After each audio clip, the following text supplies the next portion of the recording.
perolehan data geologi untuk dianalisis? Ada yang ingat nggak sebelum UTS?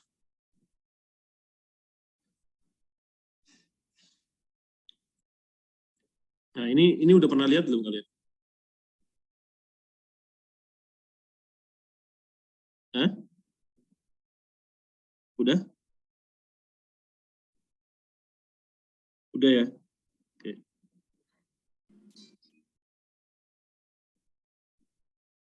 Ini juga udah pernah ya? Oke. Nah, ini kita mulai dari sini aja.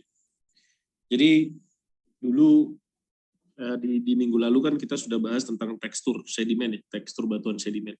Jadi sebetulnya batuan sedimen itu memang terdiri dari dua elemen, yaitu tekstur dan struktur itu sebetulnya. Nah, ini kalau kita mau belajar barangnya gitu ya, batuan sedimen itu sendiri, kita bisa mengenali dari dua hal ini, dari tekstur dan dari strukturnya. Kita bicara tentang barang yang langsung kita lihat pakai mata kepala ya. Artinya batuan yang tersingkap di permukaan gitu. Nah, nanti kalau applied-nya kalian harus melihat batuan itu berdasarkan data-data keelektrikan, data-data radioaktif itu tadi yang saya jelaskan gitu ya. Itu berupa data log maupun data seismik gitu.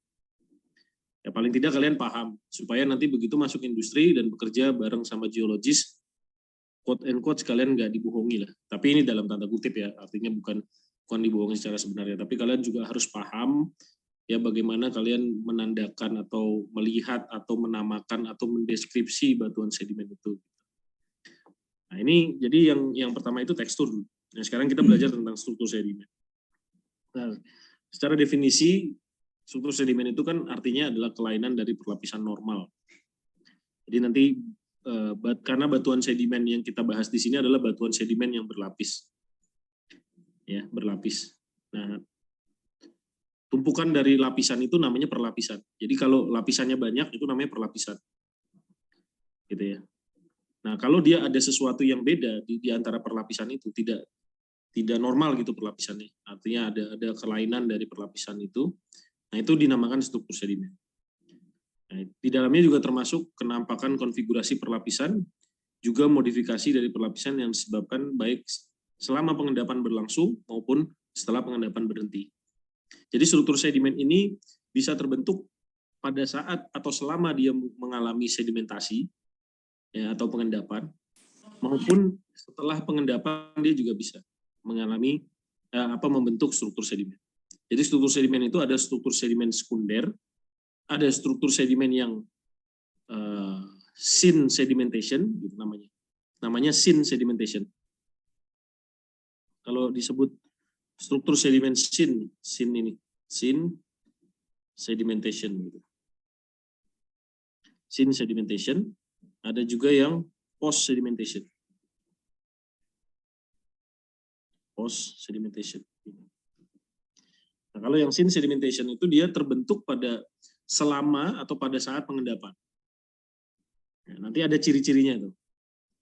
Nah, kemudian kalau yang post sedimentation itu yang terbentuk setelah pengendapan. Jadi dia terbentuk dulu batunya, ya, baru setelah itu dia mengalami sesuatu yang katastrofik, sesuatu yang di luar kebiasaan, sehingga dia membentuk suatu struktur sedimen yang berbeda dan khas. Paham? Halo? Paham nggak sampai sini? Paham, Pak. Teman-teman, kalau ada yang bingung, langsung aja interupsi, karena nanti kalau sudah ke belakang, susah lagi kalian untuk ngikutin dari awal gitu ya. Jadi apapun bahasa alien yang saya keluarin, kalian kalau memang bingung, tanya aja langsung gitu ya. Pak, Oke ya? bertanya, Pak. Ya. Kalau yang intrusi batuan itu termasuk yang post sedimentation atau bukan, Pak? Bukan. Kalau intrusi batuan itu bukan struktur sedimen. Itu adalah hubungan antar batuan. Itu. Ada hubungan namanya, ada hubungan antar batuan. Kalau intrusi dengan batuan sedimen, ketika dia kontak gitu ya, itu namanya hubungannya tidak selaras. Atau biasa kita sebut cross-cutting relationship. Jadi yang menerobos itu lebih mudah daripada yang diterobos. Itu kalau dia intrusi. Nah, intrusi itu macam-macam nanti kalau kita belajar tentang vulkanik gitu ya. Ada intrusi yang berupa dike, ada intrusi yang berupa seal. Ada yang dia memotong perlapisan, ada yang dia searah dengan perlapisan. Jadi itu bukan struktur sedimen kalau dike, kalau apa namanya tadi intrusi ya. Gitu. Tapi dia adalah hubungan antar batuan karena intrusi itu kalau intrusi secara terminologi yang awal ya, itu intrusi itu adalah batuan beku. Gitu. Yang kita bahas di sini adalah batuan sedimen. Jadi berbeda jenis batuan. Tapi nanti ada pada advance-nya, pada perkembangannya nanti, kalau kalian tahu namanya sedimentary intrusion, nah itu beda lagi. Tapi itu nanti aja belajar. Nanti akan saya bahas sedimentary intrusion. Apa itu yang dimaksud sedimentary intrusion? Tapi kalau intrusi pada pengertian dasar itu adalah batuan beku. Gitu, Mas. Oke ya? Ya, baik, Pak. Sip. Nah, untuk struktur sedimen sendiri itu kegunaannya ini ada 3 ya. Jadi ini sebetulnya kegunaannya ya untuk geologis banget gitu. Untuk geologis banget, tapi ya itu tadi saya bilang background-nya bahwa petroleum engineer itu juga tidak boleh melepas begitu aja gitu. Karena kalian yang main di bawah permukaan nanti gitu. Walaupun kita juga belajar sebagai geologis, kita belajar juga untuk memahami kondisi bawah permukaan, gitu kan. Nah, kegunaannya itu sebetulnya struktur sedimen itu untuk mengetahui mekanisme pengendapan. Jadi bagaimana mekanisme pengendapan itu, kalau kalian kemarin belajar tentang mekanika transport yang saya videoin kemarin gitu ya. Nah, itu kan sebetulnya bagaimana material sedimen itu dibawa. Apakah secara saltasi, secara rolling, atau secara suspensi. Nah, nanti mengendapnya seperti apa dia? Apakah dia mengendapnya di area yang fluvial atau darat, atau di lingkungan pengendapan transisi, atau di lingkungan pengendapan laut dalam. Gitu. Nanti laut dalam apakah arusnya itu laminar atau arusnya turbulens. Nah, itu bisa diketahui dengan struktur sedimen yang tampak di batuannya. Tapi sekali lagi itu hanya bisa dilihat dari barangnya, nggak bisa kita lihat dari log, nggak bisa kita lihat dari seismik, nggak bisa. Kita harus lihat dari barangnya atau barang yang ada di permukaan atau di bawah permukaan melalui data core namanya, full core ya. Kalau cutting ya bisa, harus full core. Side wall core juga nggak bisa, harus full core. Full core itu yang panjangnya sekitar ya kalau potongan-potongannya itu sekitar 1 meter atau 3 feet lah. Per 3 feet, 3 feet, 3 feet gitu. Biasanya. Pernah lihat core nggak?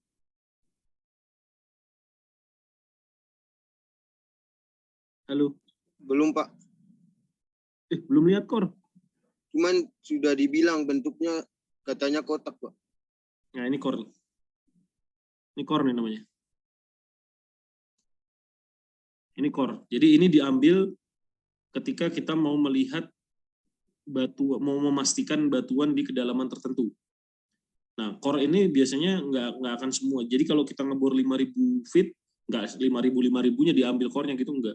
Kecuali memang untuk keperluan penelitian ya.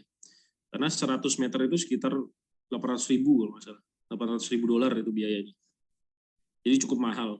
Untuk 100 meter ya, 100 feet, sorry, untuk 100 feet. Gitu. Jadi tidak akan banyak lah yang diambil. Untuk memastikan aja di interval-interval tertentu. Nah, ini core nih. Ini namanya core. Nah, ini core itu sebetulnya diambil dari bawah permukaan. Nih, kedalaman ini doang nih. Nah, diambil core-nya gitu. Nah, nanti dianalisis struktur sedimennya. Nah, dari yang segini, tapi mewakili keseluruhan interval sumur gitu. Nah, itu gimana caranya ya? Itu nanti ada metodenya sendiri. Jadi, yang paling penting itu kalian mengetahui bagaimana kegunaan dari struktur sedimen. Jadi untuk mengetahui mekanisme pengendapan. Mekanisme itu maksudnya adalah bagaimana sistem atau proses pengendapannya. Itu mekanisme. Kemudian mengetahui arus purba. Nah, kalau kita bicara tentang batuan sedimen itu adalah batuan sedimen yang dibawa oleh beberapa media pembawa yang kemarin kita belajar mekanika transport gitu ya. Ada yang dibawa oleh angin, ada yang dibawa oleh air, ada yang dibawa oleh es. Gitu ya. Jadi kalau angin itu dia juga punya arus, arah angin gitu ya. Kalau air itu arah arusnya, kalau es juga arah arus esnya itu gitu ya, jatuhnya es itu. Nah, tapi yang paling banyak itu di Indonesia adalah dengan dengan media air sebetulnya. Makanya kita bisa mengetahui dengan kalau batuan material sedimen itu dibawa oleh air gitu ya, media air, artinya kan ada arah arus pada saat itu, pada saat batuan sedimen itu terendapkan dulu sekian juta tahun yang lalu gitu. Nah, arah arus itu kita bisa pelajari dengan struktur sedimen. Jadi arah arus pada saat batuan sedimen ini terbentuk ya, misalkan 5 juta tahun yang lalu gitu ya. Nah, itu bisa kita cek gitu. Arah arusnya kemana. Ya misalkan sekarang Ciliwung itu kan arahnya ke Ancol, ke utara, tapi belum tentu 5 juta tahun yang lalu gitu. 5 juta tahun yang lalu tuh ada sungai yang misalkan arahnya ke barat atau ke timur gitu. Nah, kalau sekarang kan arahnya semua ke Ancol kan. Mau itu Cisada, mau itu Ciliwung gitu kan ya. Itu semua arahnya ke utara. Nah, kemudian yang ketiga adalah mengetahui posisi top lapisan dan bottom lapisan. Nah, jadi nanti ada struktur sedimen khas yang dia biasanya berada di atas lapisan dan ada struktur sedimen yang khas dia berada di bawah lapisan. Nah, nanti kalau yang ada di atas lapisan tapi tiba-tiba dia berada di bawah, berarti ada lapisan yang kebalik. Begitu juga yang di bawah, yang biasanya struktur sedimen ini di bawah, kok tiba-tiba ada di atas, berarti dia ada lapisan terbalik. Nah, kalau udah lapisan terbalik itu harus dianalisis, nggak bisa kita lepas gitu, oh udah sama, yang penting ada isinya tuh batuannya gitu, ada hidrokarbonnya, enggak gitu, tapi kita mau mengetahui posisinya. Oke, nah ini kita lihat nih, contohnya gini nih. Ini yang pertama adalah struktur sedimen tuh, yang pertama itu ada perubahan fisik. Ya, ada perubahan fisik. Ada perbedaan fisik dan perubahan fisik lah. Pokoknya di batuan, di setiap batuan itu ada ciri fisik. Nah, ciri fisik itu bisa ditentukan dari struktur sedimen itu. Itu. Nah, salah satunya ciri fisik atau perubahan fisik itu ada perubahan butir, kemudian perubahan ragam batuan, dan perubahan warna. Ini cuma salah tiganya aja, tapi sebenarnya banyak yang lain-lainnya gitu. Ya, ini kalau kita lihat ini komposisinya begini. Ini kan ada butiran yang besar-besar, ada butiran yang halus-halus di tengah gitu. Ini ada yang besar-besar lagi. Nah, kumpulan ini itu kita sebut sebagai struktur sedimen. Nah, ini juga sama nih. Ini yang besar-besar, ini yang di tengah ini yang halus-halus, ini yang atas ini besar-besar lagi. Nah, kumpulan ini itu kita sebut sebagai struktur sedimen. Gitu. Nah, ini struktur sedimen dari yang kasar ke halus, kasar lagi. Nah, ini kumpulannya itu kita sebut sebagai struktur sedimen. Kemudian ada perubahan kimia yang menyebabkan struktur sedimen itu. Ya, ini cairan yang membawa larutan sedimen nanti mengalami perubahan temperatur, tekanan, konsentrasi ion. Nah, itu akan menyebabkan adanya ciri khas daripada batuan sedimen. Kemudian yang ketiga ada proses geologi. Ini yang menyebabkan struktur sedimen ya, apa aja ya. Kemudian proses biologi. Proses biologi itu ada akibat dari aktivitas organisme. Jadi nanti ada misalkan cacing laut gitu ya. Kemudian dia jalan, nah jalannya itu nanti akan membekas. Yang kita sebut sebagai trace. Ya, trace fosil. Nah, nanti kalau dia membatu, dia akan menjadi fosil. Nah, itu akan meninggalkan jejak yang kita sebut sebagai jejak fosil atau trace fosil. Gitu. Nanti ada biota atau organisme yang cari makan, boring, dia ngebor sampai ke dalam gitu. Dari material sedimennya yang belum terkonsolidasi dengan baik, dia ngebor ke dalam dan nanti akan meninggalkan jejak juga. Itu yang kita sebut sebagai trace fosil. Jadi ada cacing, ada cetakan, ada clash atau cetakan dari kerang, ada brachiopod gitu ya, keong gitu. Nah, itu bisa menghasilkan struktur sedimen. Gitu ya. Nah, kalau kita lihat ini udahlah harusnya. Nah, ini Ini deh. Dari box nih. Jadi dari buku yang biasa dibaca oleh sedimentologis sebetulnya. Jadi struktur sedimen itu ada 4. Secara garis besar itu ada 4. Ya, ada yang tadi yang saya sebutin, ada sin sedimentation, ya, struktur pengendapan pada saat sedimentasi, dan ada post sedimentation. Nanti dibagi lagi tuh, sin sedimentation dan post sedimentation dibagi lagi. Ya, jadi secara umum tuh ada 2, ada sin, ada post. Nanti dibagi lagi kelompok-kelompoknya, ada yang sin sedimentation, ada yang post sedimentation tuh di breakdown lagi. Ada yang erosional, ada yang deformation, ada yang biogenik gitu. Jadi ini kalau yang sin sedimentation ini ya, struktur sedimen yang terbentuk pada saat dia terendapkan. Kalau yang post sedimentation itu dibagi 3, ada yang erosional, ya, ada yang deformasi, ada yang biogenik. Kalau erosional tuh ketika sudah menjadi batuan, kemudian dia tererosi. Nah, dia akan meninggalkan jejak erosional. Nah, makanya disebutnya adalah struktur sedimen erosional. Kemudian ada yang kita sebut sebagai deformasi. Jadi ada batuan sedimen yang semi consolidated, yang setengah-setengah kerasnya gitu. Kemudian dia mengalami sesuatu yang tidak biasa. Jadi jejaknya itu akibat dari gempa misalkan, adanya gempa, kemudian adanya longsoran, kemudian adanya pembebanan, kemudian adanya lama tidak ada pengendapan sehingga dia mengalami retakan gitu batuannya, atau dia terkena air hujan. Nah, itu adalah struktur sedimen deformasi. Contohnya kayak longsoran bawah laut gitu ya. Jadi kalau ada batuan sedimen di laut, kemudian dia gempa gitu ya, goncang akibat dari baik dia gempa tektonik ataupun gempa vulkanik, nah dia akan longsor tuh. Nah, longsorannya itu nanti kalau dia punya slope dia akan longsor. Nah, longsorannya itu nanti akan meninggalkan jejak yang kita sebut sebagai slump bedding. Slump itu nanti batuan sedimennya itu menggulung. Nanti ada gambarnya seperti apa. Tapi tugas kalian tuh menghafal aja lah. Menghafal aja, karena ini harus lihat dari barangnya langsung gitu di lapangan. Ini ya, jadi ada erosional. Ini erosional itu contohnya ada scar marks, tool marks, scar and fill, nih kalau mau ditambahin lagi. Ada cut and fill, kemudian ada yang kita namakan channeling. Gitu.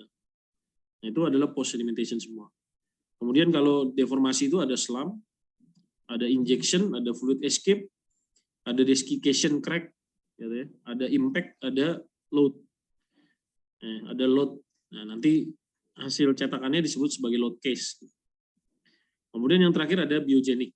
Nah, biogenik itu kalau dia akibat dari aktivitas organisme kita sebut sebagai bioturbasi. Ini ya. Kalau dia akibat dari aktivitas organisme yang bergerak itu bioturbasi. Kalau yang tidak bergerak dia disebut biostratifikasi. Gitu. Nah, itu struktur sedimen. Nah, ini contoh-contohnya untuk sin sedimentation gitu ya. Jadi sedimentary structure untuk sin sedimentation. Ada paralel laminasi, ada graded bedding, ada ripple laminasi, ya gelembur gelombang bahasa Indonesianya. Kalau paralel laminasi itu dia lapisan-lapisan tipis. Jadi kalau yang lebih dari 1 meter itu tidak ada lapisan-lapisan tipisnya, itu kita sebut sebagai masif. Tapi kalau ada lapisan-lapisan tipis itu kisaran 1 sampai 5 mili gitu ya tebalnya itu. Nah, itu kita namakan sebagai paralel laminasi. Nah, ada graded bedding nih. Graded bedding itu adalah yang butirannya berubah. Jadi yang bawah itu kasar, semakin ke atas semakin halus, ya, berubah dia. Nah, itu kita sebut sebagai graded bedding. Graded itu asal katanya dari gradual. Bedding itu adalah lapisan. Bedding itu adalah perlapisan. Jadi perlapisan yang berubah secara gradual. Gitu ya. Nah, ini ripple laminasi atau kita sebutnya sebagai gerembul gelombang. Ada dun dan anti dun atau gumuk pasir. Ini nanti kita akan lihat ini apa perbedaannya ripple dengan dun dan anti dun. Gitu ya. Ini sebenarnya sama kalau secara kenampakan, tetapi hanya perbedaan dari dimensi dan ukurannya. Kemudian cross laminasi, ada silang siur ini namanya, flasher dan lenticular bedding. Kemudian ada Hammocki cross stratification. Sampai sini bingung nggak?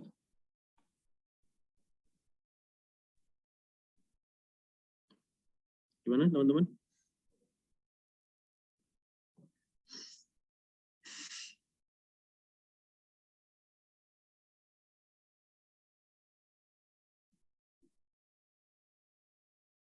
Halo? Ada? Jelas, Pak. Oke ya.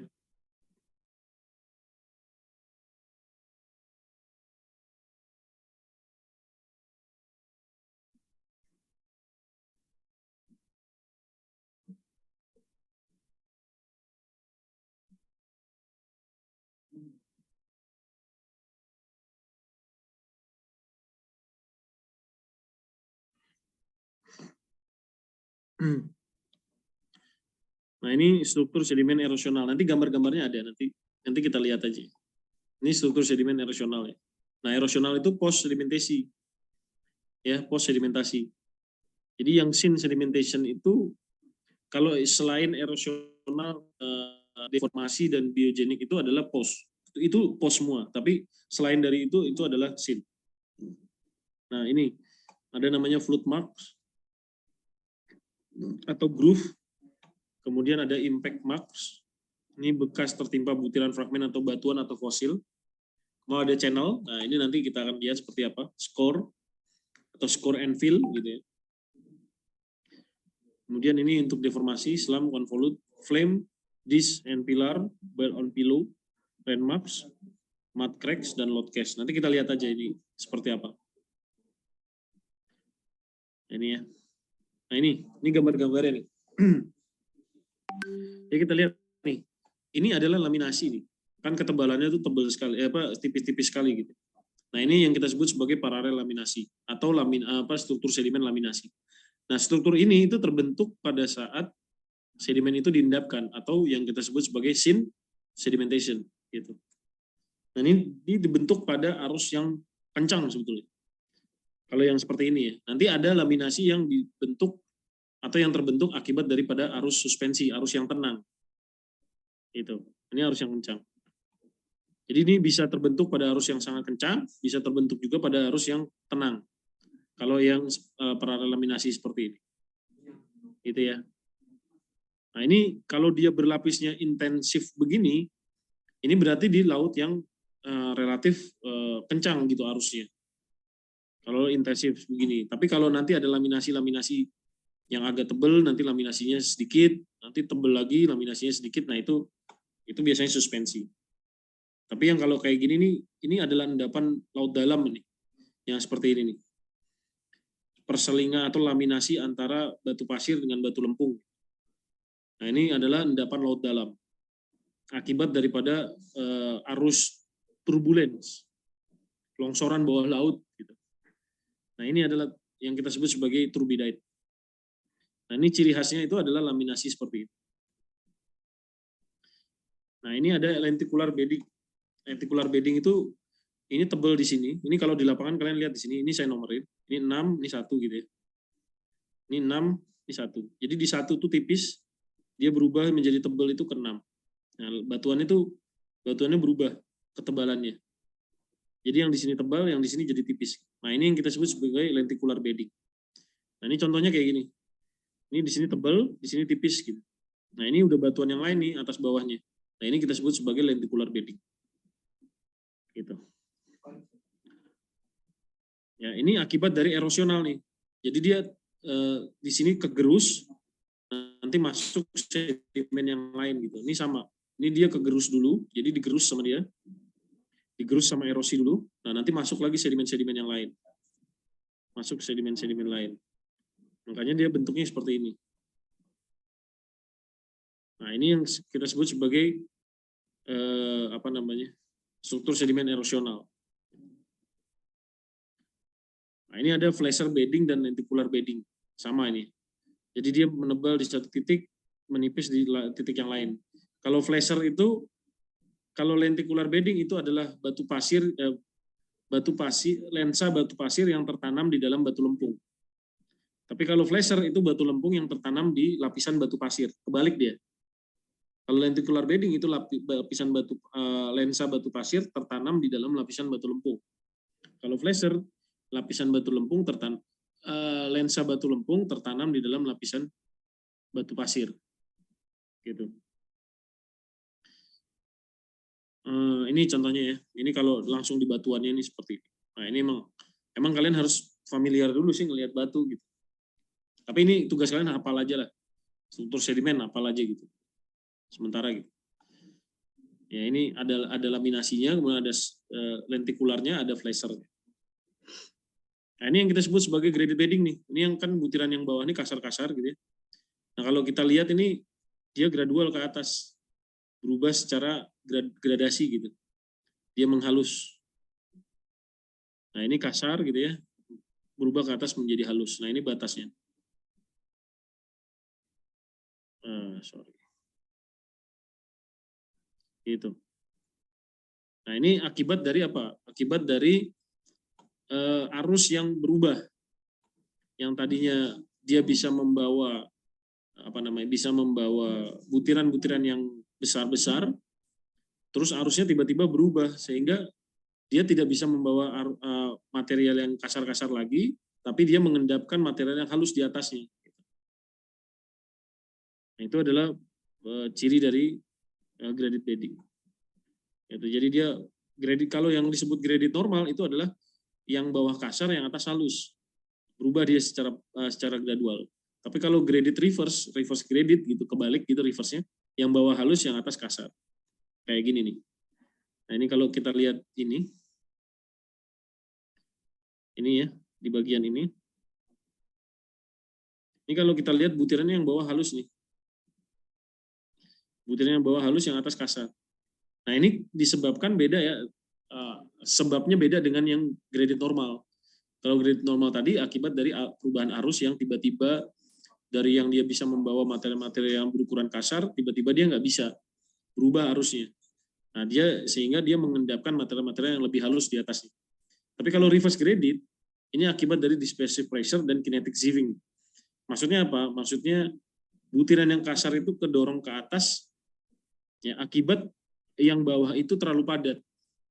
Jadi kalau dia padat, nah kalau batuan itu kan terbentuk bersamaan dengan lepasnya air. Jadi kalau kita sebut batuan sedimen itu biasanya emang dia sebelum menjadi batuan, dia kan material yang terkumpul dulu berupa endapan. Nah endapan itu masih banyak mengandung air. Nah airnya itu biasanya keluar sedikit demi sedikit. Nah kalau materialnya padat, dia biasanya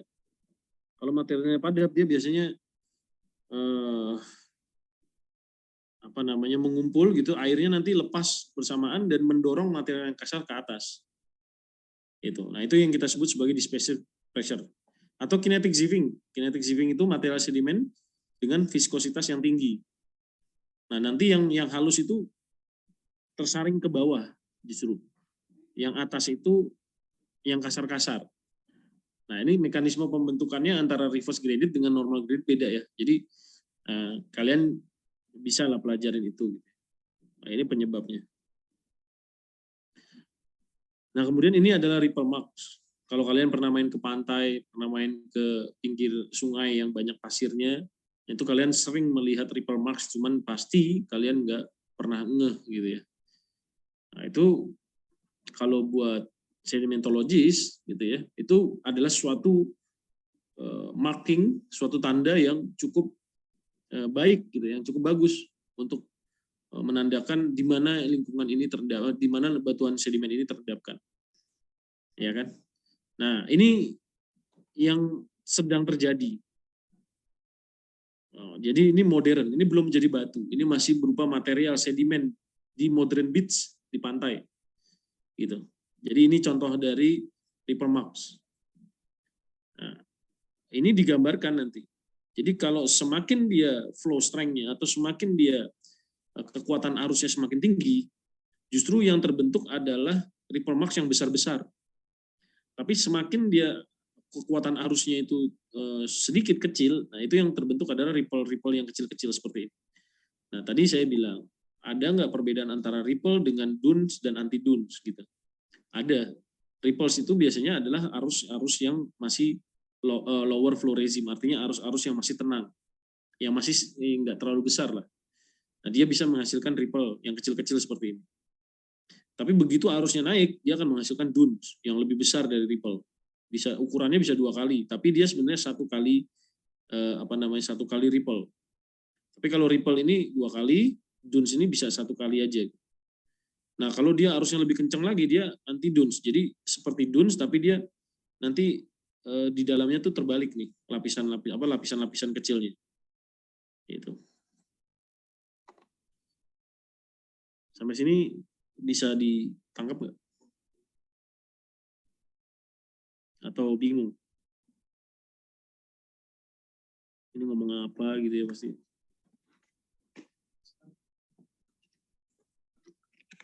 Gimana Mas Mbak? Oke? Mas Mbak? Oke, Halo? Pak. Bisa ditangkap nggak? Atau bingung? Nggak apa-apa, jujur aja kalau bingung.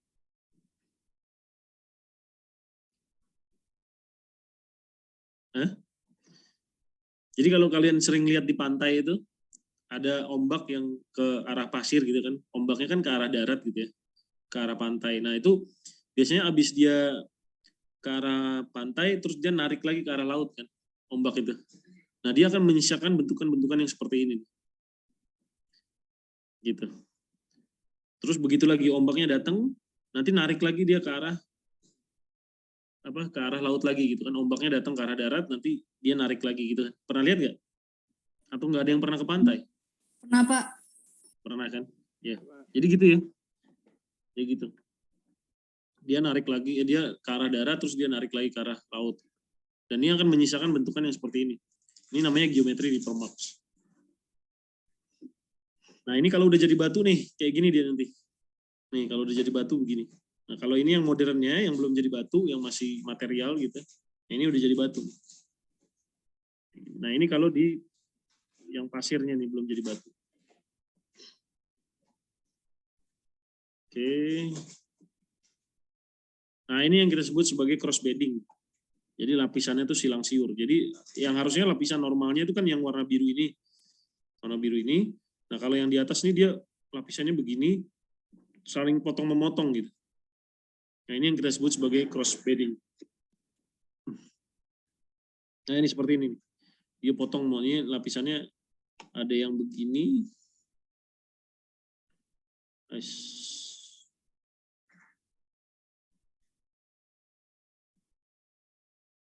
Ya beginilah, ada yang begini, ada yang begini gitu ya. Jadi dia saling potong memotong. Gitu ya. Itu namanya cross bedding. Nah ini namanya herringbone, tulang ikan. Nah, ini kan gini kan lapisannya. Kalau kalian lihat nih. Nah, yang bawah tuh begini, kayak tulang ikan gitu. Ya kan? Kelihatan nggak? Kelihatan ya.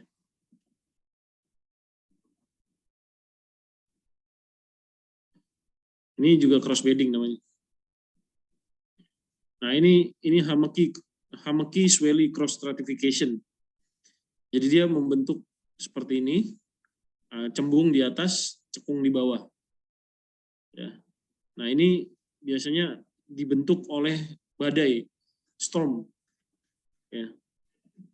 Storm deposit namanya. Ini yang atas cembung, yang bawah cekung. Gitu. Nah, ini kita sebut sebagai Hamaki and Swelly cross stratification. Nah, ini slam nih yang tadi saya bilang. Lihat nih, lapisannya membulat begini. Nah, ini akibat dari longsoran. Saya kasih lihat ya, seperti apa videonya.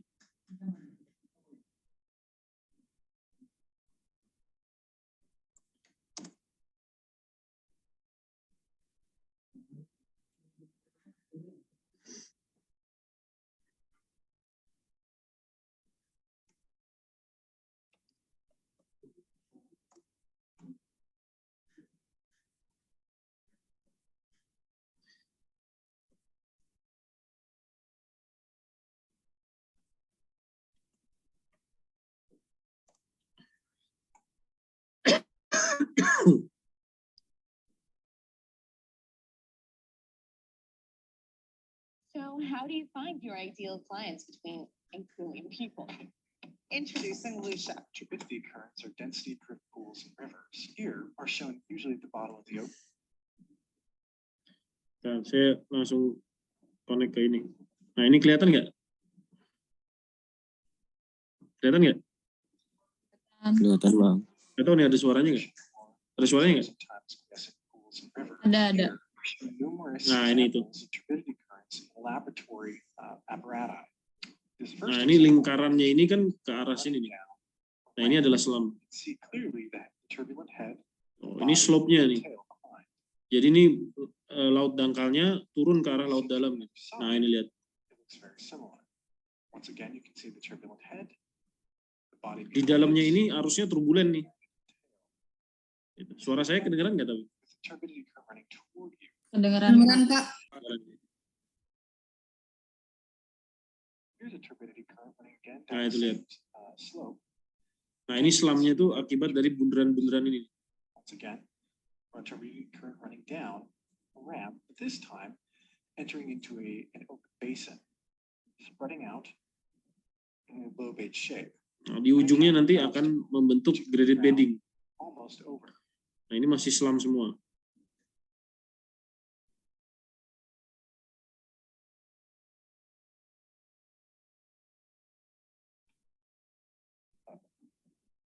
The GoPro is in the tank, but looking above.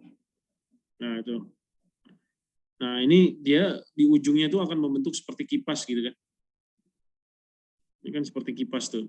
Nah, ini kita sebut sebagai submarine fan. Kipas bawah laut gitu. Oke ya. Paham? Nah, ini hasilnya nih. Berarti kalau bundernya ke sini kan ya arah arusnya tuh biasanya arah arusnya kira-kira kan begini. Gitu kan.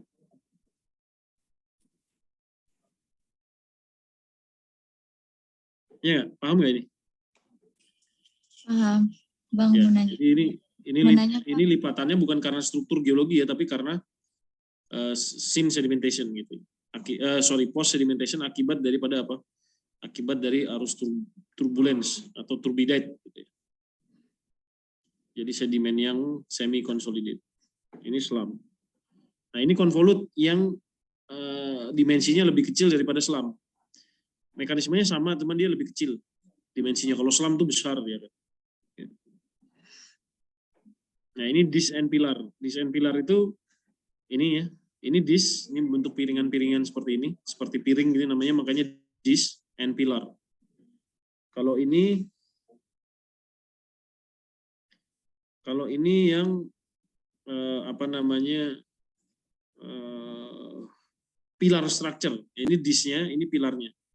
Jadi kalau pilar itu dia material yang bawah itu naik ke atas. Makanya lihat nih, ini material yang ini dia naik ke atas akibat dari lepasnya air daripada batuan material sedimen. Jadi air ini kan tadinya ada di sini. Akibat tertindih dari material yang atasnya sehingga dia airnya naik gitu. Naik seperti kayak meras busa gitu ya. Meras busa, nah airnya naik nanti bawa material yang ada di bawah sini naik ke atas. Nah, itu adalah pilar. Ball and pillow sama, dimensinya lebih kecil lagi, sama seperti selam, tapi dimensinya sentimeter. Ini load case akibat dari pembebanan. Jadi material yang bawah ini, material yang atas ini densitasnya lebih tinggi daripada yang bawah, sehingga dia membentuk seperti pembebanan ini. Jadi misalkan ini sand, ini sand, ini shale. Ini yang atas batu pasir, yang ini batu lempung. Nah, batu pasir itu lebih berat kan, sehingga dia bisa membentuk cekungan seperti itu. Nah, ini yang kita sebut sebagai desiccation mud crack. Ini akibat dari batu lempung, ya bukan batu lempung, material lempung yang dia sudah terekspos ke permukaan. Jadi dia berada di atas permukaan dan lama, sehingga dia mengalami escape-nya atau airnya itu cepat sekali keluar, sehingga dia mengalami retakan. Nah, retakannya ini yang kita sebut sebagai desiccation crack. Ini juga sama. Nah, ini struktur sedimen erosional. Nah, ini flood cast namanya. Kalau flood cast ini ya. Jadi awalnya dia biasa, tiba-tiba dia terkena oleh material yang terseret gitu. Jadi ini awalnya datar nih. Ini awalnya datar dia. Tapi terus dia terkena material yang lebih besar, kemudian dia masuk ke sini kayak kalian melempar batu ke pasir, nah itu nanti akan menimbulkan clash gitu ya. Nah, menimbulkan cash. Nah, terus terseret dia. Nah, terseretnya itu akan membentuk namanya flood marks atau score marks gitu. Nah, kalau flood cash ini itu menandakan bahwa dia itu ada di bottom lapisan. Nah, kalau dia berada sudah di atas lapisan, berarti dia lapisan terbalik. Gitu. Lapisannya udah terbalik. Nah, ini penanda bahwa dia ini celongnya atau cekungnya itu ke dalam. Kalau celongnya ke atas, berarti dia udah terbalik. Nah, ini groove marks. Groove marks itu akibat ketarik sama batuan atau batang-batang pohon. Ini seperti ini biasanya. Ini channel, nah ini channel, ini tergerus dulu, kemudian masuk. Ini tergerus. Nah, kemudian ini masuk. Ini masuk.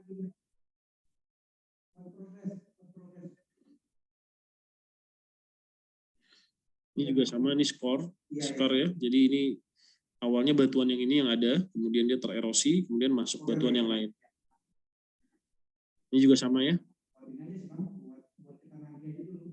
Ini awalnya, ini batasnya ya. Nah, ini awalnya batuan yang ini, kemudian dia tergerus, terus masuk material yang atasnya, yang batuan yang lain. Ini yang kita sebut sebagai channel. Nah, ini biogenik. Nah, ini seperti ini, stromatolit. Seperti ini. Jadi ini akibat dari cyanobacteria atau alga. Nah, kalau kalian pernah lihat alga, itu kayak rumput laut lah. Rumput laut yang terkumpul di sekitaran terumbu. Nah, ini seperti ini. Kalau jadi batu nih akan seperti itu. Namanya stromatolit. Ya, itu ada pertanyaan? Yang lain? Mengenai struktur sedimen? Pak, Ya. mau tanya yang tadi yang katanya disebabkan oleh batang pohon itu, Pak. Ya, yang, jadi itu maksudnya bagaimana tuh, Pak? Sampai batang pohon buat bentuknya seperti itu, Pak. Jadi gini, kalian pernah nggak bikin garis pakai batang pohon di pantai gitu? Pernah nggak? Pernah, Pak. Pernah nulis-nulis kan di pasir? Iya. Nah, itu kan nanti akan menimbulkan cetakan kan? Nah, semakin ke arah ujung, nanti ujungnya itu semakin kecil tuh. Gitu. Kalau kalian tarik garis, lama-lama kalau kalian mau angkat itu batang pohonnya, ranting pohonnya itu, lama-lama dia akan menipis. Nah, seperti itu tuh. Tapi dia berada di bawah laut gitu. Gitu. Kebayang nggak? Iya, Pak. Ya, sama juga kayak dia kena gesekan dari material sedimen yang agak besar. Jadi kayak batu keseret di bawah pasir gitu. Nah, itu akan menimbulkan cetakan. Nah, itu yang kita sebut sebagai groove marks. Gitu. Nah, itu sebenarnya untuk apa? Untuk menandakan arus purba. Untuk melihat arus purba. Jadi kalau yang besar ke kecil gitu ya cetakannya, cashnya, nah itu berarti arah arusnya itu dari yang besar ke kecil gitu. Seperti itu. Gimana? Oke, Mas? Ya, Pak. Jelas, Pak. Ya. Ada lagi lain? Pak mau nanya, yang Ya. tadi itu loh yang garisnya itu kayak tulang ikan itu loh Pak. Itu dia dibentuknya dari apa Pak? Nah, itu kalau itu namanya adalah herringbone. Herringbone itu biasanya di lingkungan pasang surut. Kita sebutnya tidal. Tidal itu pasang surut, tide itu kan pasang surut kan. Jadi kalau dia pasang, nanti arusnya kan ke arah darat. Kalau dia surut, arusnya turun ke arah laut gitu kan. Nah, sehingga dia membentuk sedimen yang silang siur. Silang siurnya tapi seperti tulang ikan. Kadang-kadang dia naik, kadang-kadang dia turun. Kadang-kadang dia naik, kadang-kadang dia turun. Tapi itu kan per hari itu kan. Kayak gitu. Kan dia kalau dia pasang itu kan biasanya sore, pagi dia surut gitu kan. Lingkungan tidal. Baik Gitu. Pak, terima kasih penjelasannya. Ya. Ada lagi?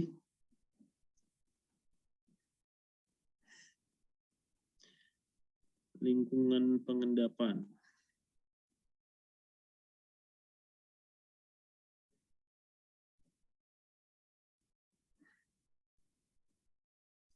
Kita udah pernah bahas lingkungan pengendapan belum ya? Saya kok lupa ya.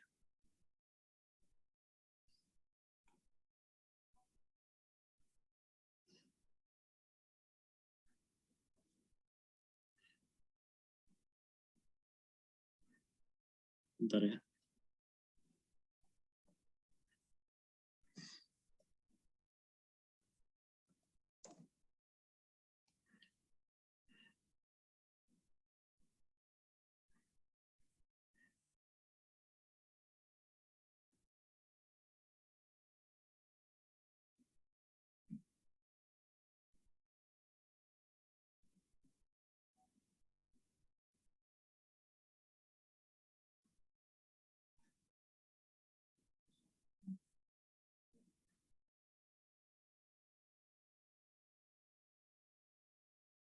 Belum ya? Lingkungan pengendapan belum.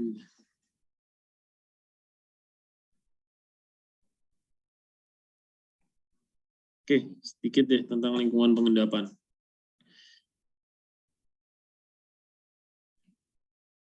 Ya, oke ya. Udah muncul? Gimana, teman-teman? Sudah Pak. Muncul ya? Ya, lingkungan pengendapan. Kenapa lingkungan pengendapan saya bahas setelah struktur sedimen? Karena itu ya, tadi di awal juga saya sebutkan bahwa struktur sedimen itu untuk menentukan lingkungan pengendapan sebenarnya goalnya, atau mekanisme pengendapan. Gitu. Itu tujuan akhirnya kita melihat struktur sedimen apa aja yang ada di batuan sedimen itu adalah untuk menentukan lingkungan pengendapan. Gitu. Nah nanti jadi kalian tuh tahu tuh ntar kalau kalian belajar tentang apa namanya core gitu ya, nah, nanti ada struktur sedimen yang kayak gini nih. Oh ini kata Bang Firman ini lingkungan pengendapannya ini gitu.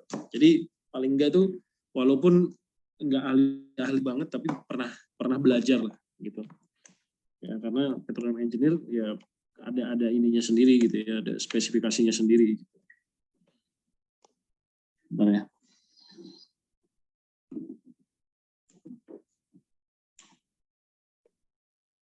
Nah, lingkungan pengendapan itu sendiri itu sebetulnya apa? Jadi ada dua metode untuk menentukan lingkungan pengendapan. Yang pertama kita melihat tekstur dan struktur sedimen.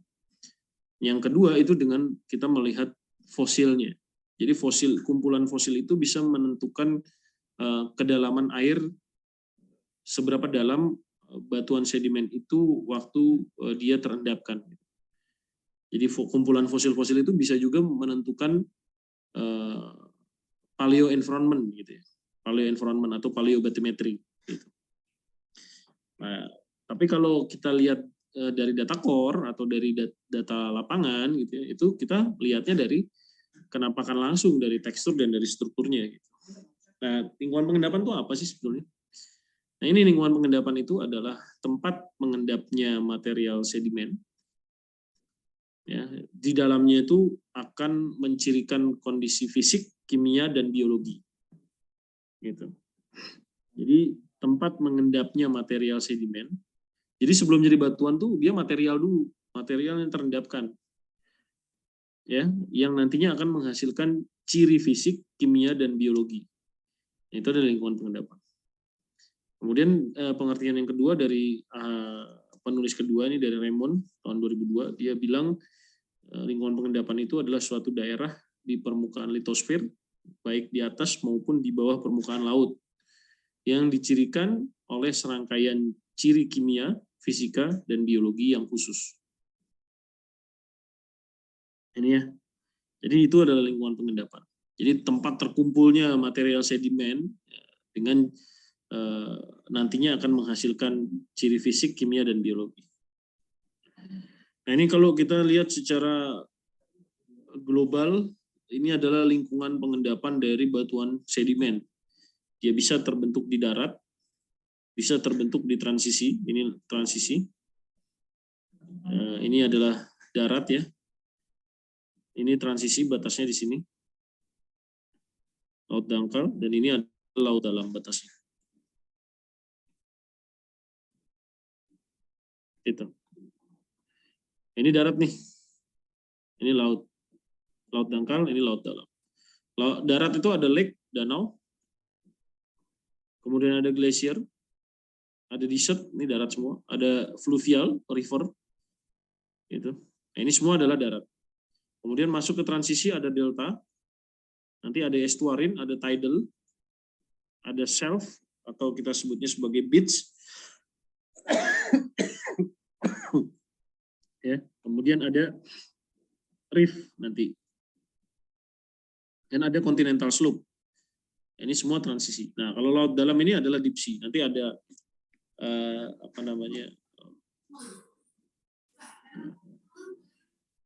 submarine canyon, kemudian submarine fan, gitu ya. Itu semua adalah laut dalam. Sorry.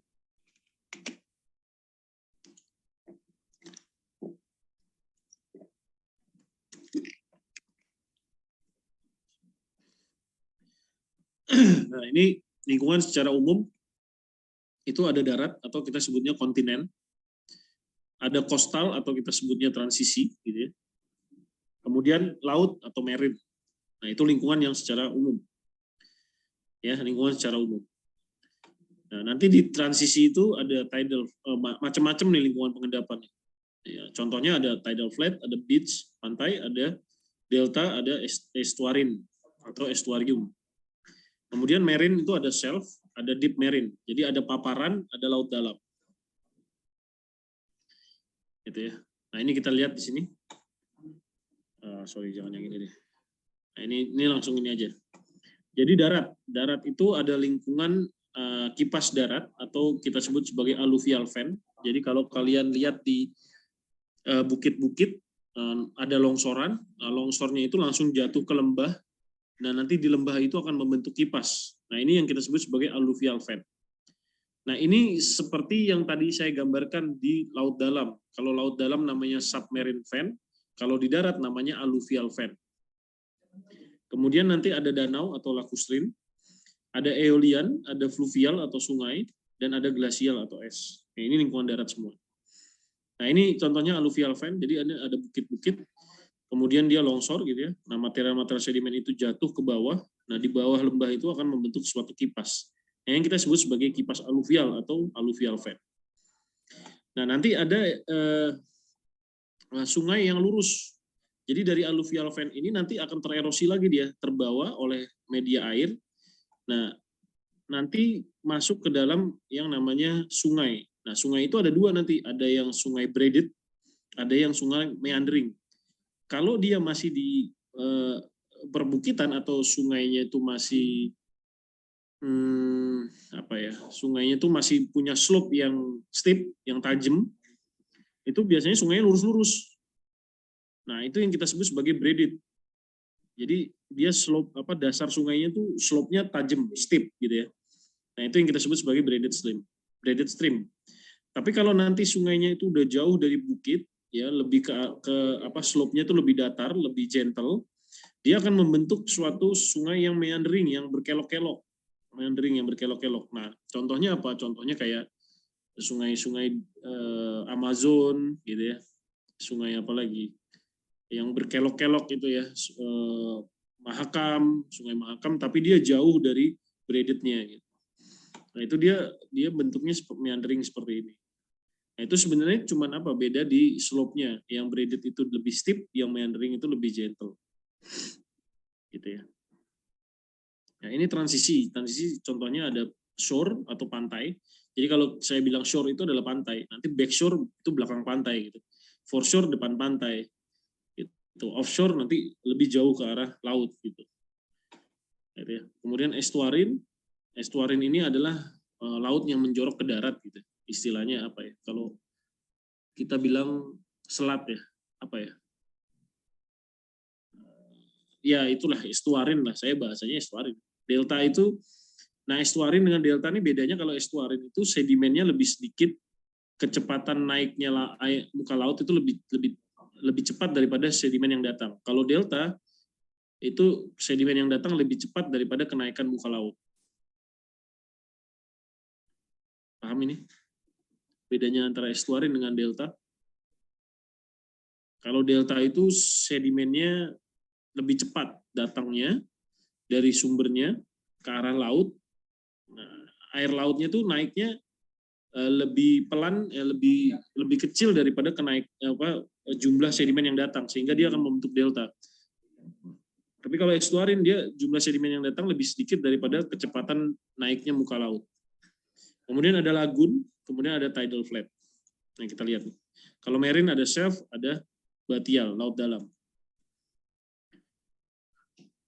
Nah, alluvial fan, lingkungan alluvial fan, dia biasanya dicirikan oleh sedimen yang kasar-kasar, karena dia langsung dia dekat dengan sumber erosionalnya, itu. Dan dia nanti di ujungnya akan membentuk seperti kipas, diendapkan jatuh dari bukit atau pegunungan masuk ke dalam lembah. Itu, dan ini lembahnya nanti itu akan membentuk seperti kipas kayak tadi gambarnya gitu. Nah, sekarang kita cek alluvial fan sebagai kandidat reservoir seperti apa, bagus nggak lingkungan alluvial fan ini? Ternyata lingkungan alluvial fan itu jelek sebagai kandidat reservoir. Ya, kandidat reservoir itu batuan penyimpan hidrokarbon yang bisa mengakumulasi hidrokarbon. Dia nggak bagus sebagai batuan penyimpan reservoir atau batuan reservoir. Ya. Kemudian ya ini contohnya nih, alluvial fan. Ini kan gunung-gunungnya. Ini dia jatuh gitu ya, membentuk suatu kipas-kipas. Ini di California. Nah, kalau desert itu endapan gurun ya, lingkungan gurun.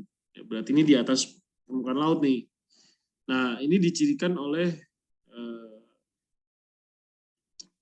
struktur sedimen itu yang kita sebut sebagai dune dan interdune. Yang tadi ya besar-besar gitu.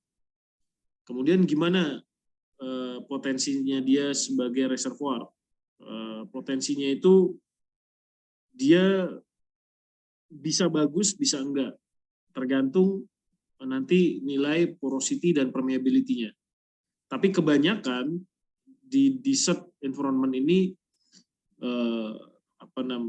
kalaupun dia bisa menjadi reservoir, dia reservoir yang isolated, yang tidak saling connecting, yang dia isolated aja, tidak saling connect gitu, antara tidak menyebar secara luas gitu, reservoirnya. Jadi isolated aja.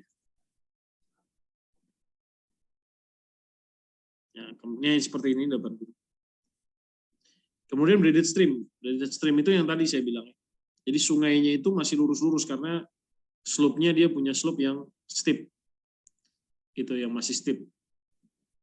Tapi dia kelokan-kelokan sungainya dia sedikit, jadi dia relatif lurus saja. Nah, ini yang kita sebut sebagai low sinusoidity channels. Jadi channels-nya atau salurannya itu sinusoidalnya itu rendah, dia relatif lurus saja gitu. Kalau yang sinusoidity-nya tinggi itu adalah yang meandering, yang kelok-kelok gitu. Nah, endapan braided stream ini potensi nggak sebagai reservoir? Iya, sangat bagus sebagai reservoir. Ya, karena braided stream ini akan menghasilkan batu pasir yang porosity-nya high dan permeability-nya juga high. Relatif dia bisa sampai 30%, permeability-nya juga bisa sampai ribuan milidarsi. Jadi cukup bagus. Nah, ini contohnya sudah ada di daerah Rokan. Jadi Rokan itu adalah fluvial to deltaic environment. Ya, Rokan nih yang terkenal sekarang kembali ke kita, tanda kutip ya, gitu. Nah, ini braided stream, ini contohnya kayak gini. Jadi dia lebih lurus-lurus, kalau yang tadi nanti meandering yang kelok-kelok. Nah, ini kalau kita sayat gitu ya, jadi ini jadinya akan seperti ini. Jadi Braided stream itu kalau kita sayat bawahnya, itu isinya adalah tumpukan-tumpukan batu pasir semua. Gitu. Nah itu kenapa dia bisa menjadi reservoir yang sangat bagus. Gitu. Nah ini meander stream. Meander stream tadi bedanya dengan braided stream itu dia relatif lebih high sinusoidity channelnya, karena dia slope-nya lebih gentle daripada yang braided.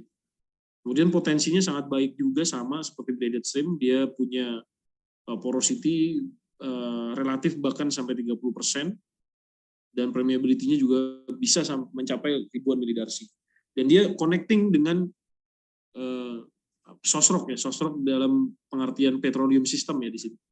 Jadi batuan sumber dari terbentuknya hidrokarbon itu kan dari dari tanaman atau dari organisme ya. Jadi zat lilin daun gitu, dari batang gitu, itu dia dekat sekali dengan sumber-sumber itu. Kalau meandering, lihat aja tuh sungai Amazon yang sekarang nih kita lihat, itu dia meandering sekali, dan kanan kirinya tuh hutan semua, tanaman semua, karbon, calon daripada karbonnya, seperti itu. Nah ini seperti ini, kita lihat nih Amazon, kita lihat ini. Ya ini Amazon ini. Lihat nih, ini kanan kirinya hutan semua. Ini bisa menjadi batuan sumber yang bagus nanti kalau dia berasosiasi dengan batu lempung yang halus. Itu, nah ini daerah transisi delta. Delta kita sudah, delta itu merupakan area yang paling proven di dalam reservoir hidrokarbon. Semua baik di dunia maupun di Indonesia itu sudah proven. Sumatera kita punya delta, Jawa kita punya delta, Sulawesi, Kalimantan apalagi gitu ya. Kemudian Sulawesi juga kita punya delta.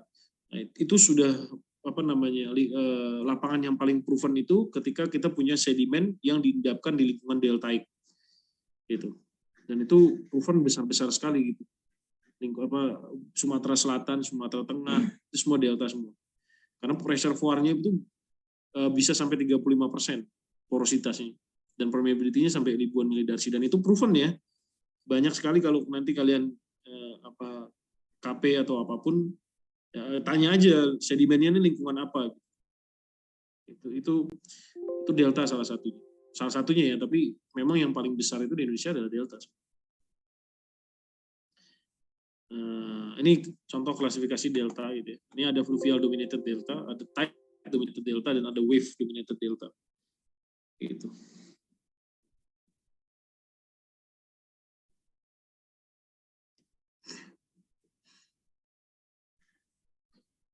Ini nanti bisa dibaca sendiri.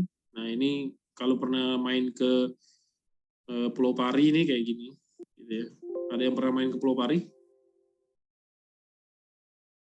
Nggak ada ya. Nggak ada beneran nih. Halo? Ini pernah, Pak. Waduh, main dong. Jadi kita bisa lihat tuh yang modern sekarang, lingkungan pengendapan yang modern. Itu. Tapi ke sungai pernah nggak? Pernah, Bang. Pernah ya. Oke. Kalau di sini nggak ada, udah Ciliwung tuh udah bukan aslinya lagi kan. Jadi mesti main ke desa-desa tuh buat lihat, oh ini lingkungan yang modern ini seperti ini gitu. Nanti kita lihat batuannya yang sudah jadi batu itu seperti ini gitu. Nah ini contoh di Mahakam ya. Kalau kalian lihat nih Mahakam, ini sungai-sungainya. Nah ini lapangan-lapangan migasnya ya, yang besar-besar nih, ada tunu, ada sanga-sanga, ada badak, gitu ya. Ini semua di bagian timur dari delta Mahakam. Itu, dan semuanya ini adalah delta lingkungannya. Delta sampai dengan laut dalam, turbidite. Tapi turbidite sedikit, tapi rata-rata adalah delta. Dan semua lapangan besar-besar nih, ya, gas, baik gas maupun minyak. Ini delta bisa,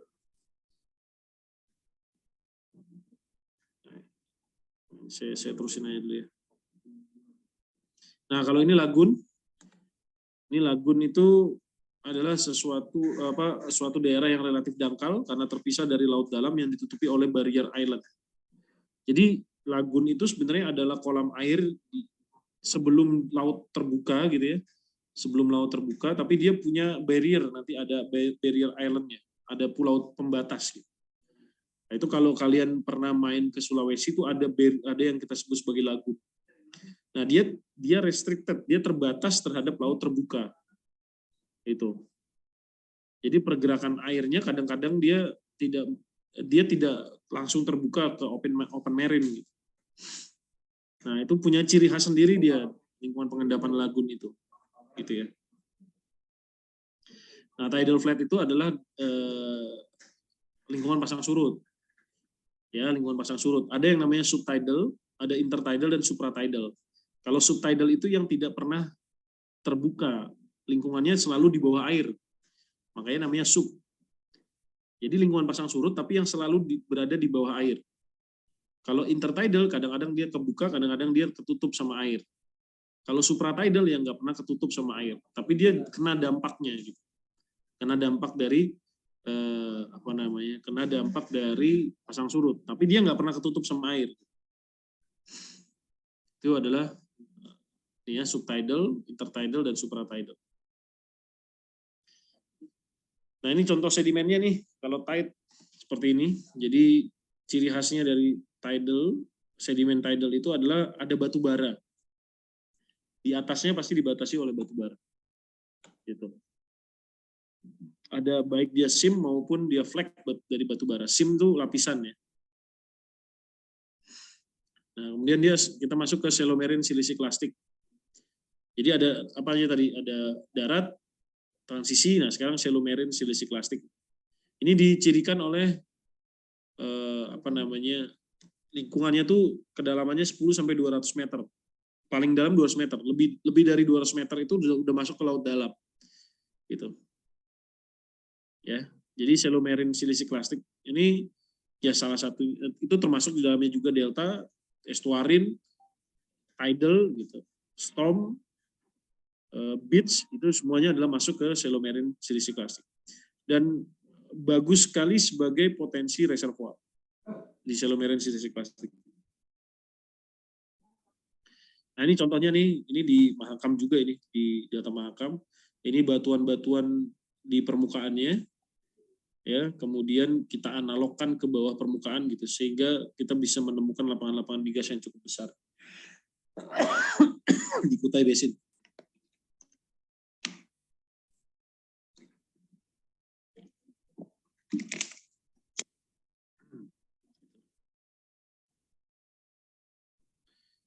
Nah, ini lingkungan laut dalam. Lingkungan laut dalam ini kalian lihat ini shelf tadinya ya. Ini shelf itu adalah paparan. Jadi shelf itu maksudnya adalah kerak benua yang ditutupi air. Nah, itu adalah shelf. Nah, dia semi consolidate nih.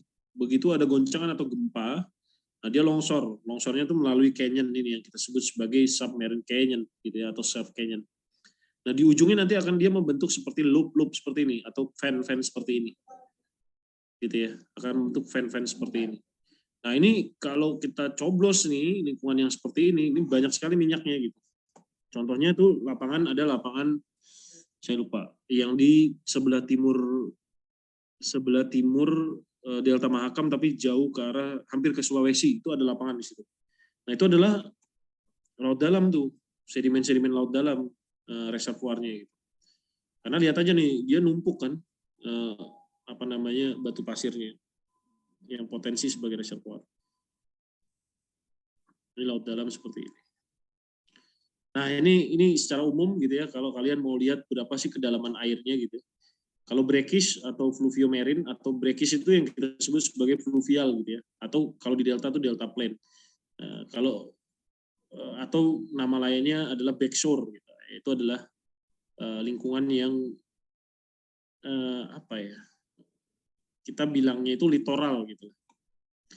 Kemudian masuk ke arah upper surface ini sampai 7 meter maksimum, lower surface 20 meter maksimum sampai dengan batas dari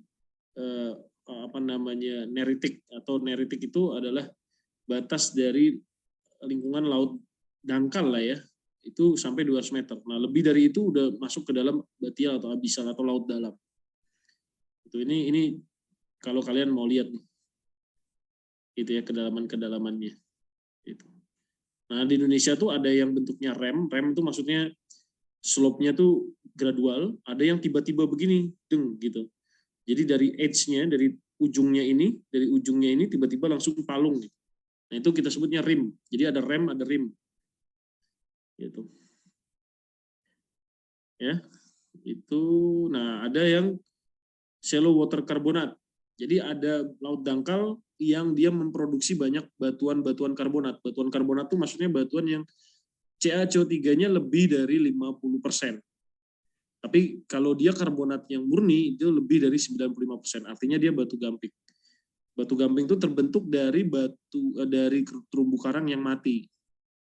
Yang mati sekian juta tahun, kemudian dia membentuk batuan, kemudian nanti batuan-batuan itu bisa tererosi ke kanan, ke erosi, nah nanti akan menjadi yang kita sebut sebagai batu gamping bioklastik.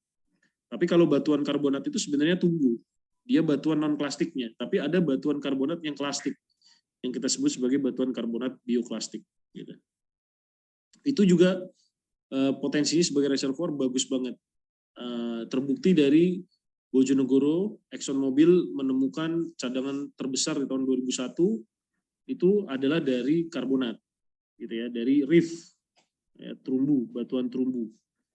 Itu di tahun 2001 itu besar sekali cadangannya, produksinya, bahkan sampai 200.000 per day itu, karena punya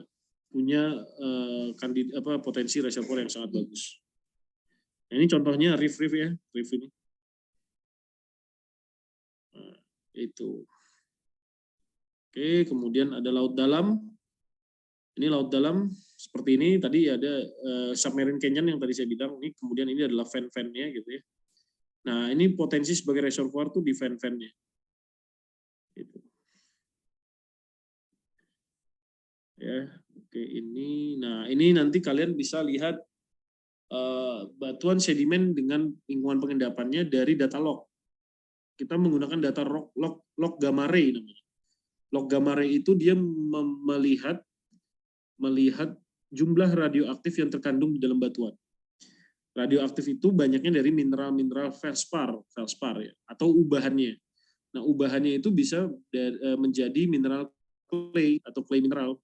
Ya, jadi kalau banyak clay mineralnya, artinya nanti gamma ray-nya akan tinggi ngerekamnya.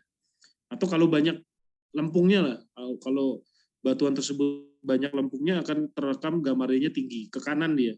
Nih ke kanan nih gamma ray-nya. Tapi kalau dia clay-nya sedikit dia akan ke kiri. Itu rendah, radioaktifnya rendah. Nah, ini kalian bisa baca nih nanti yang bentuknya seperti ini dari gamma ray itu lingkungan pengendapannya mulai dari braided fluvial, distributory channel, submarine canyon gitu ya, sampai dengan yang serrated seperti ini. Bentuknya serrated. Nah, ini dia adalah fluvial floodplain. Gitu, kemudian storm dominated, shelf, distal, dan deep marine slope. Ini kalian bisa pelajarin. Oke, itu ada yang mau ditanyakan? Kira-kira seperti itu untuk materi di hari ini, teman-teman semua. Saya mau masukin absennya dulu. Bang. Ya. Kalau yang estuaria sama delta itu terkait dengan, ada kaitannya sama yang sea level up sama sea level down tidak, Bang? Iya, pasti. Betul. Jadi kalau delta itu sedimen influx atau supply sedimennya lebih besar daripada kenaikan sea levelnya. Jadi sedimen yang datang itu lebih besar daripada kenaikan sea level. Sehingga apa yang terjadi? Daratnya menjorok ke laut.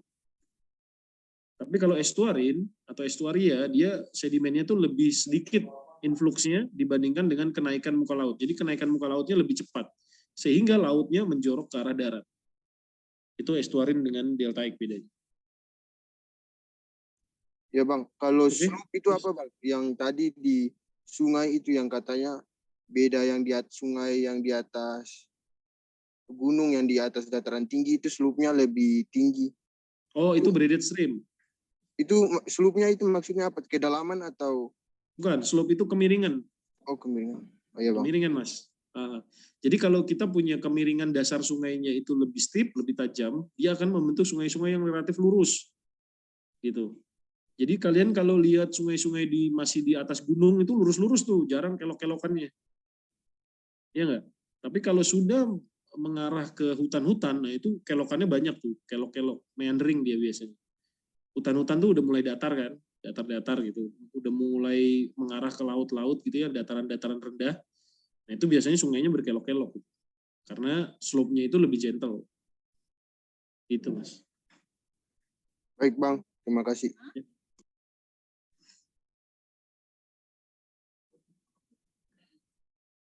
Sebentar, saya absen dulu ya.